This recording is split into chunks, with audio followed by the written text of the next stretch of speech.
1888 সালের white chapel একের পর এক খুন হচ্ছে নারীরা, আর খুনি তার নেই কোনো নাম, নেই চিহ্ন, শুধু একটা ছায়া, জ্যাক দ্য রিপার।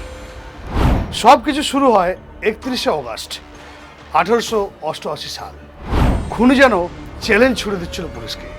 তিনি একাধিক চিঠি পাঠিয়েছিলেন পত্রিকায়, তারই হাতে লেখা বলে ধারণা করা হয়। বিশ্ববিখ্যাত সেই চিঠি ফ্রম হেল, যেখানে লেখা ছিল, আমি তোমার পরের শিকার পছন্দ করে ফেলেছি। নমস্কার, আমি বিপ্লব কুমার সিনহা, আর আপনারা দেখছেন আমার সাথে বিকেস পড files. When I speak, you only listen.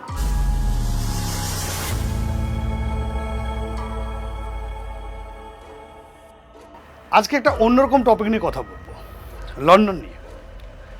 লন্ডনের কুয়াশাচ্ছন্ন রাস্তায় তখন রাত নামে একটু অন্যরকম ভাবে। গ্যাস ল্যাম্পের আলোয় ঝাপসা ছায়া ঘুরপাক খায়। 1888 সালের হোয়াইট চ্যাপেল একের পর এক খুন হচ্ছে নারীরা, আর খুনি তার নেই কোনো নাম, নেই চিহ্ন, শুধু একটা ছায়া। আজ আমরা জানব ইতিহাসের সবচেয়ে ভয়ঙ্কর অমীমাংসিত খুনের একটা গল্প, জ্যাক দ্য রিপার। সব কিছু শুরু হয় 31শে অগাস্ট 1888 সাল। নিকোলস নামের এক নারীর লাশ পাওয়া যায় বাক্সের পাশে, গলা কাটা, পেট ছেঁড়া।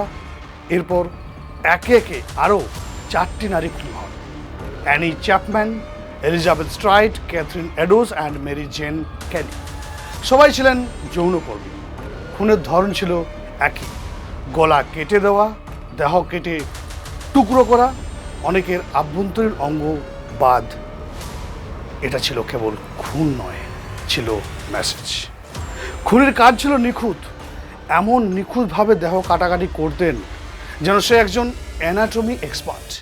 পুলিশ তখনও আধুনিক ছিল না, ফরেনসিক বলে কিছু ছিল না কোনো সিসিটিভির ফুটেজ। তবু আশ্চর্যের বিষয়, খুনি যেন চ্যালেঞ্জ ছুড়ে দিচ্ছিল পুলিশকে।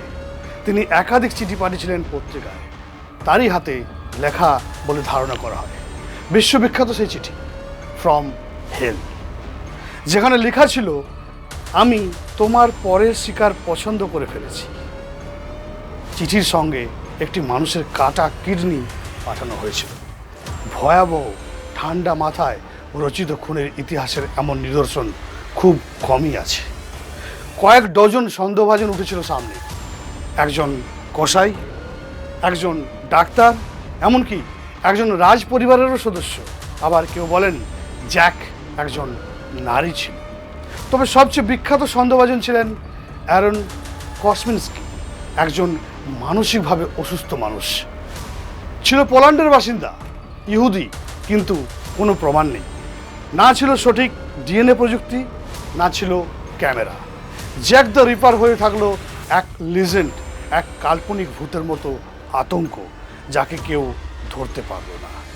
এই খুনগুলো শুধু খুন নয়, তারা সমাজের ভেতরের অন্ধকার দেখিয়েছিল।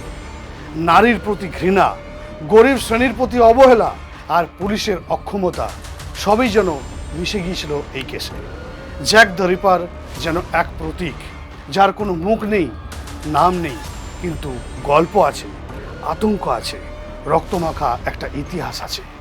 আজও যদি আপনি লন্ডনের হোয়াইট চ্যাপেলের ঘুরে বেড়ান রাতের বেলা, বলা হয় জ্যাকের ছায়া এখনও ঘুরছে দেওয়ালে। কারণ তার গল্প শেষ হয়নি। সে এক খুনি, যার নেই বিচার, নেই কোনো শাস্তি, শুধু এক রহস্যময় নাম, Jack the Ripper. Jack the Ripper murder mystery ইতিহাসের অন্যতম অমীমাংসিত এবং একটা ভীতিকর রহস্য। এটি শুধু একটি সিরিয়াল কিলারের গল্প নয়, বরং একটি সমাজের, পুলিশের এবং মিডিয়ার ব্যর্থতার প্রতিফলন, যা শতাধিক বছর পরও মানুষকে ভাবায়। আজ এ পর্যন্তই। আপনারা দেখতে থাকুন বিকেস পড ফাইলস। পরের এপিসোডে আবার আসবো নতুন কোনো টপিক নিয়ে। আর লাইক, শেয়ার, কমেন্ট করতে অবশ্যই ভুলবেন না কেন।